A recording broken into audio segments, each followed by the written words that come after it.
2023 budget సమయంలో ప్రధాని నరేంద్ర మోడీ నేతృత్వంలోని కేంద్ర ప్రభుత్వం మహిళల కోసం ప్రత్యేకంగా మహిళా సమాన్ సేవింగ్స్ సర్టిఫికేట్ పథకం ప్రకటించిన సంగతి తెలిసిందే.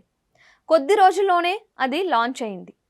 మహిళలకు ఆర్థిక సాధికారత కల్పించాలి అనే ఉద్దేశంతో కేంద్రం ఈ స్కీమ్ని లాంచ్ చేసింది. దీని కింద వార్షిక ప్రాతిపదికన 7.50% స్థిర వడ్డీ రేటు అందిస్తోంది. ఈ పథకం ప్రవేశపెట్టిన వెంటనే చాలామంది ఇందులో చేరేందుకు ఆసక్తి చూపించారు.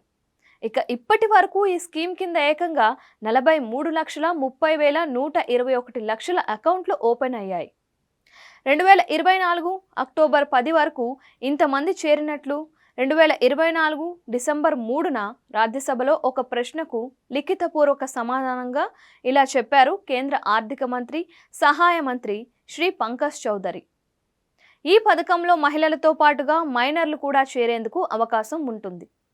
మైనర్ పేరిట గార్డియన్ ఖాతా తెరవచ్చు. అయితే 2023లో ఈ స్కీమ్ తెచ్చినప్పుడే 2 ఏళ్ల వ్యవధిలో తీసుకొచ్చింది కేంద్రం.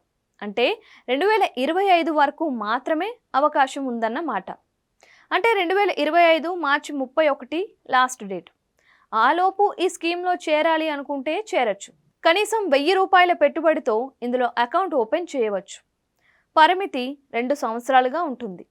గరిష్టంగా 2 లక్షల రూపాయల వరకు డిపాజిట్ చేసేందుకు అవకాశం ఉంటుంది. వార్షిక ప్రాతిపదికన వడ్డీ రేటు 7.50% ఉంటుంది.